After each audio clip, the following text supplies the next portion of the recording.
اسكت. عندك آية هو ده السؤال، عندك آية؟ المشاهدين البينة على من ادعى، ادعيتم دينا خلاف دين المسلمين، عندك آيات على هذا الدين؟ تفضل. طبعا اخواني هؤلاء يمثلون ام المؤمنين خير تمثيل، لان احنا ضيوف ويسبونا ويشتمونا. الحمد لله الذي جعلكم ابناء عائشة التي سبت رسول الله وقالت رائحة فمك نجسة وخايسة. لا تسيء لعائشة. لكن لا يا أخي، إن كنت تسيء إلينا فنحن نتحمل، لكن لا نتحمل أذيتك في السيدة عائشة ولا في زوجات النبي صلى الله عليه وسلم ولا في الصحابة. رد على هذا الكذاب ولا في الصحابة يا شيخ خالد على هذا الكذاب.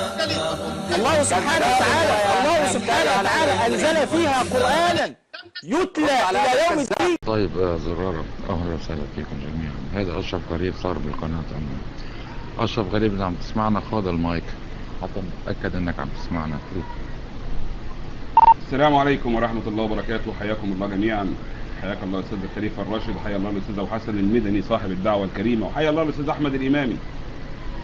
كنت دخلت أمس للإخوة بعرض عليهم كلام من ما قاله أحمد الإمامي في المناظرة، فقالوا انتظر إلى أن يأتي أبو باكر يعني. فإن شاء الله لو أنت جاهز أسمعك ما ذكرت ونطلب الدليل عليه يعني، لأنك أنت زعلان من لقب إنك كذبت في المناظرة أو قيل عنك كذاب أو إنك لم تستخدم الأمانة العلمية. اللهم صل على محمد وسلم. قبل ما نحكي بالروايات، هو عنده روايات وأنت عندك روايات، ما في مشكلة بهذا الموضوع، بس نحن بنكمل الموضوع اللي ما فتنا على روم الحوار الديني طيب بلكنا من هناك بدون أي سبب، وأنت كنت موجود وتلبي نفسك يا أشرف غريب. المهم أنت ذكرت بالحرف الواحد انه تم تنبيهك يا ابو باكر 5 مرات او 4 مرات للاساءة لام المؤمنين او رموز السنة، وابو باكر طالبك بالحرف الواحد، قال لك شو هي الاساءات اللي اساءتها حتى تم تنبيهي 4 مرات او 5 مرات. ممكن نعرف هالاساءات؟ استاذنا الخليفة الراشد لا تتدخل في الحوار فضلا. تمام، الكلام ده كان قدامه وذكرت له دليله على قول ام المؤمنين عائشة من البخاري، لم يأتي بدليل. فإذا كان هيتم المقاطعة هخرج من الغرفة. اتفقنا؟ قبل ما تبلشوا بالروايات اصبر لي عبد يا رحمة الوالدة. أستاذ أشرف، خلينا يكون المنهج الحوار. أنتم قلتوا أنه هو تجاوز 5 مرات وهذا سبب خروجه من البرنامج. احنا شرد منك أستاذ أشرف فضلا وليس أمرا، اذكر لنا تجاوز ويرد عليكم واحد وبعدين تقول روايات وما عندنا شيء. يقول لك أنا باقي حتى نتابع بالليل ويا أستاذ أشرف، فإن شاء الله تطول خلقك علينا. تفضل لك. والله أنا خلقي طويل يا أستاذ أبو حسن المدني، لكن أنا بحط قواعد. أنا باجي في المكان زي ما أنت عارف، أنا لا بعرف أنقط في غرفة ولا بعرف أبند في غرفة، والبرنامج آخري فيه إن أنا أمسك المايك أسيب المايك. تمام؟ كلمنا أول مرة عندما قال عن أم المؤمنين عائشة إنها قالت في البخاري، وده كان كده في البخاري، إنها قالت للنبي رائحة فمك نجسة خيسة. تمام؟ أين قالت هذا في البخاري؟ نفس اللفظ كده، نفس الكلمات في البخاري، يطلع لي. اول شيء يا اشرف غريب، ما تملي علي شروط. نحن انا هم بدير الحوار. هذا الكلام ذكرته، قلنا لك، قال لك احمد امامي بالضبط، بما انه تم تنبيه 5 مرات، فاذكر لي ال5 اساءات قبل الكلام واخر شيء على ام المؤمنين عائشة. طيب تفضل يا اشرف غريب، وبات كتر حكيها، او بتعتبر حالك انك انت الكذاب مش اشرف غريب الكذاب. تفضل وما تملي علينا شروط. لحظة ابو الليل، لحظة. اولا سلام عليكم ورحمة الله. لحظة مولاي حبيبي اشرف، هذا كان التجاوز الاخير انت ذكرته، انا ملزم انه اذكر لك اللي تريده، بس قل لي 1 2 3 4 وهذا الخامس. هيك ما يخالف، خلينا نعديهن، انت اذكرهن وكمل ونعديهن واسأل اللي تريده. يعني هيك يقول مثلا اول واحد انت قلت كذا، ثاني واحد قلت كذا، الثالث قلت كذا، الرابع قلت كذا، الخامس كان تجاوز هذا مال ام المؤمنين انه كذب هذا الكلام. واضح؟ واشوف اثبته لو ما اثبته. فانت شنو اللي اريده منك بهالطريقة، وتكلم براحتك لا حد يقطعه.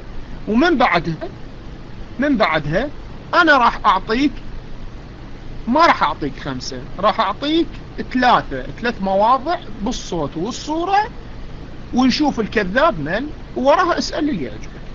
يلا تفضل اعطيني، عدد لي 1 2 3 4 5، والخامسة كانت هاي مال عائشة، هاي كانت آخر مداخلة إلي، ما كانت الأولى. يلا تفضل عزيزي. طب إذا تم التدخل تاني من أحد سأخرج، ده رقم 1. رقم 2، أنا بينت لك أول ما ذكرته على أم المؤمنين عائشة، بتقول ده كان التجاوز الأخير.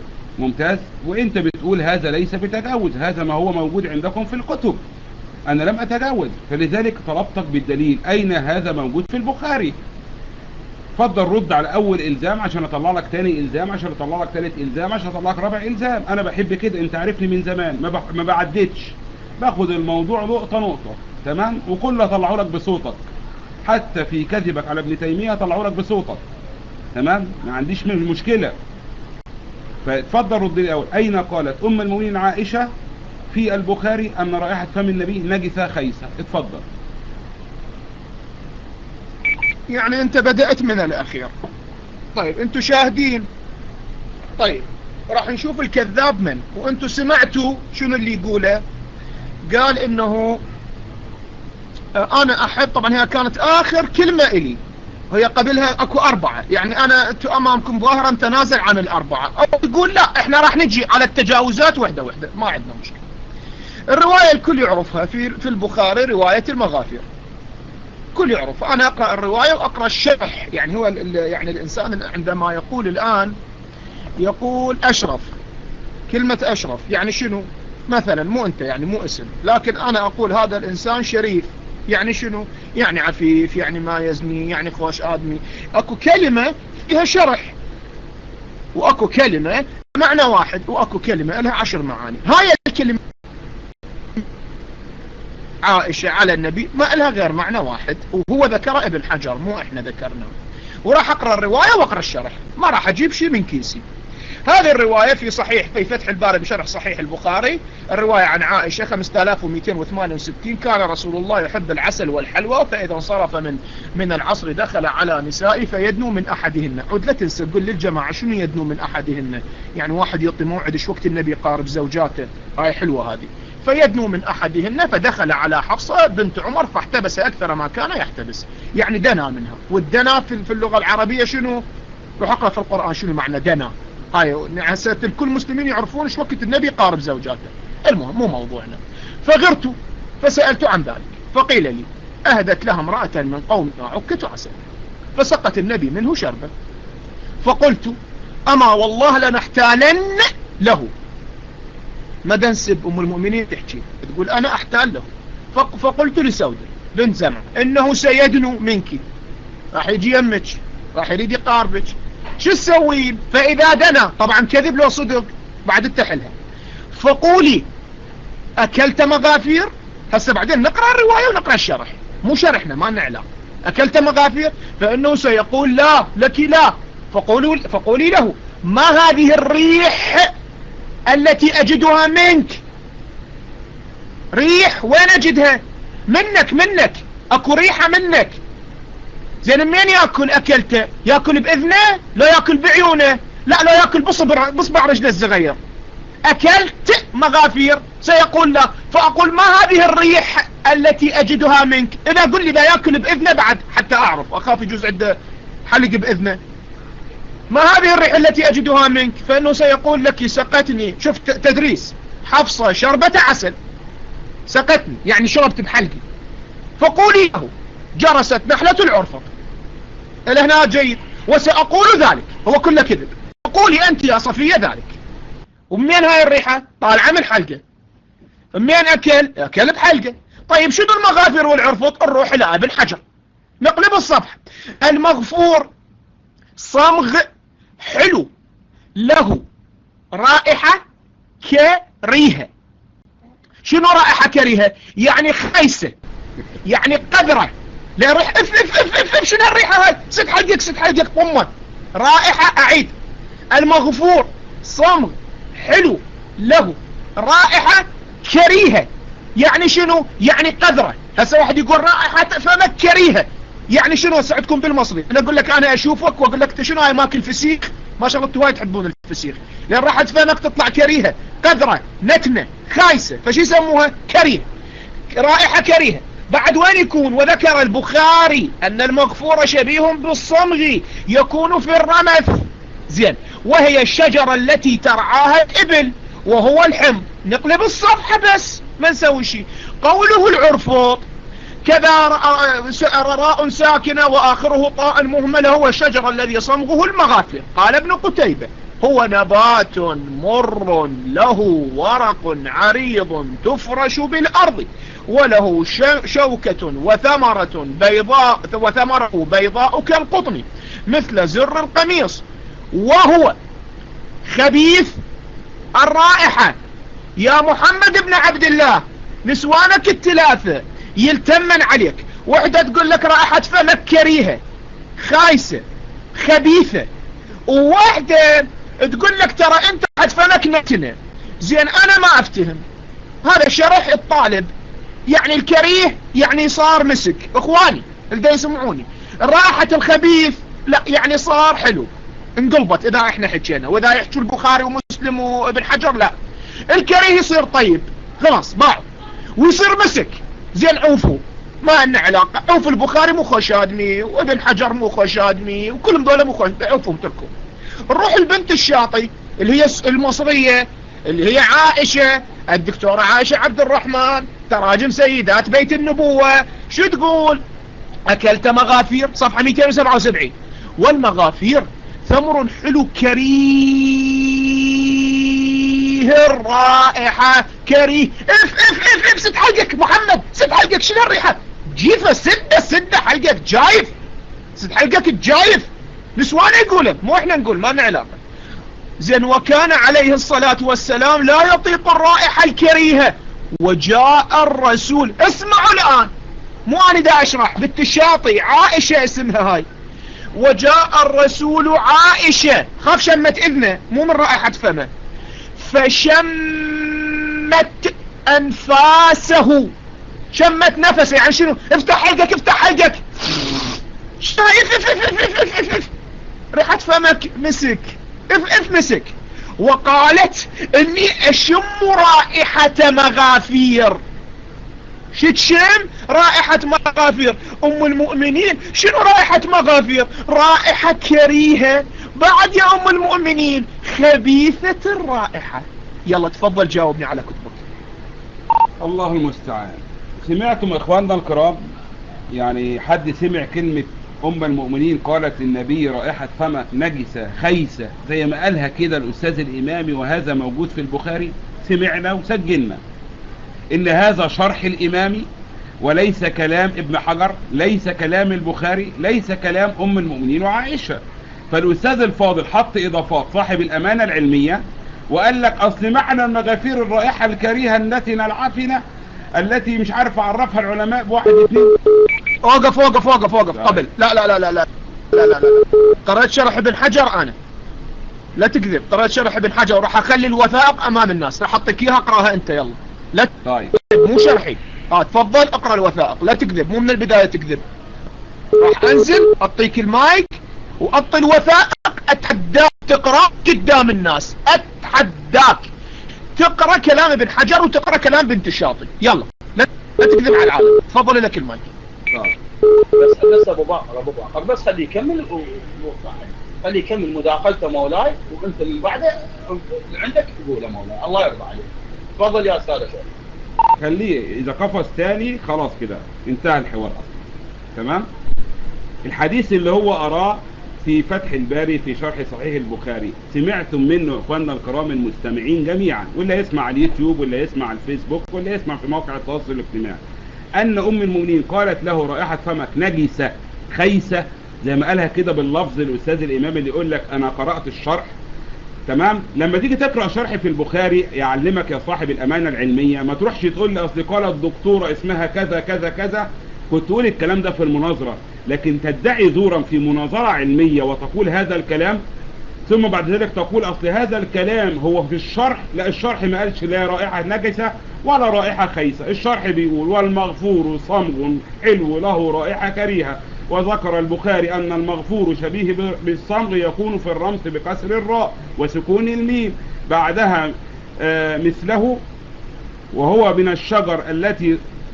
الشجر التي ترعاها الإبل، وهو من الحمد وفيه الصمغ المذكور حلا، ويقال له أغفر الرمز أي ظهر ذلك فيه. وذكر أبو زيد الأنصاري أن المغفور يكون نقلب الصفحة.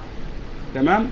خش الحديث اللي بعده. أو أيضا في العشم بضم المهملة وفتح المعجمة. ما قالش في الشرح نجسة خيسة دي.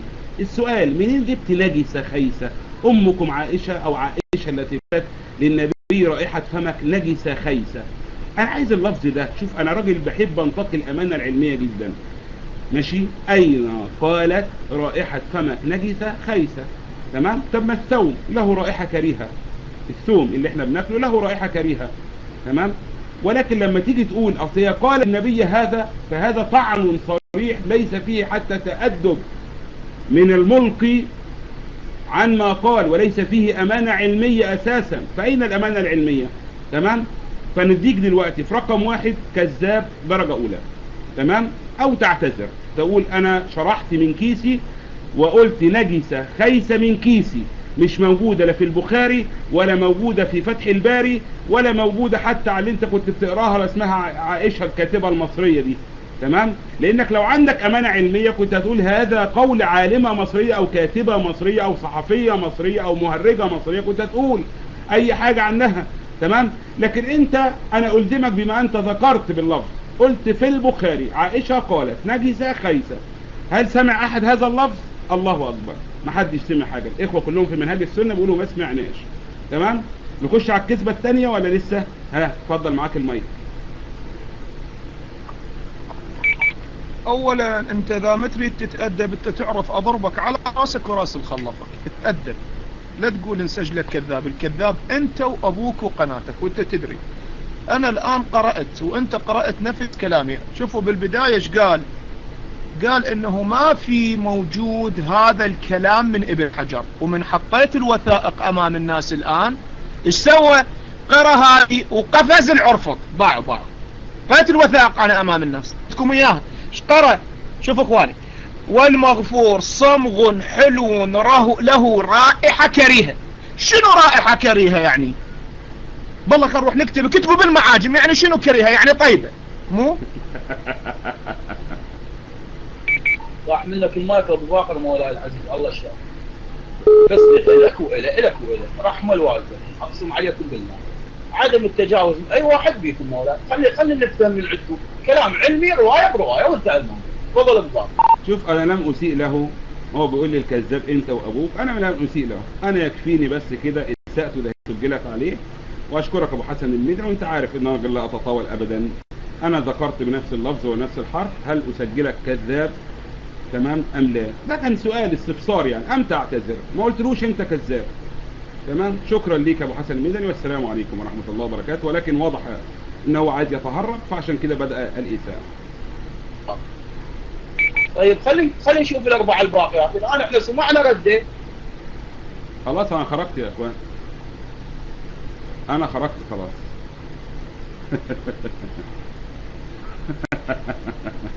اسمعوا انا افتهم هو. طيب زرارة اهلا وسهلا. انا افتهم هو عليكم واحد وبعدين بما انه كم انا ملزم انه اذكر لك اللي انت قلت كذا.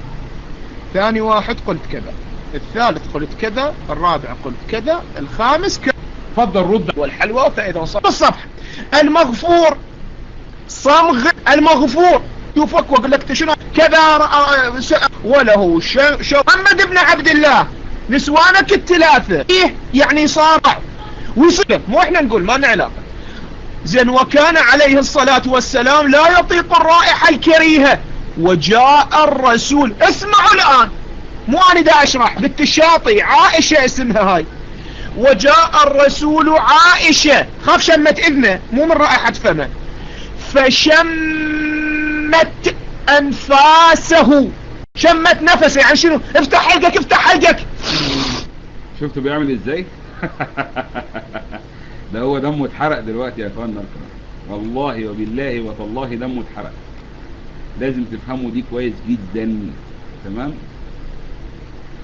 لو ما كانش دمه اتحرق ما كانش شتم، ما كانش تطاول، ما كانش اساء. لكن لانه خلاص يعني انا ما عنديش حاجة، واخد بالك ازاي؟ اتكلم في ايه بعد كده بقى؟ انا اتفضحت.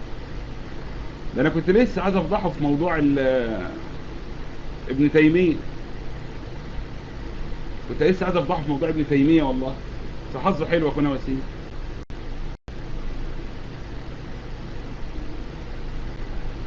طب تسألني انا اخونا ابراهيم؟ ما انا شرحت يا اخونا ابراهيم ايه السبب وايه الاسباب التي ادت الى ذلك، انا شرحت. اقول ايه تاني بس اخونا ابراهيم؟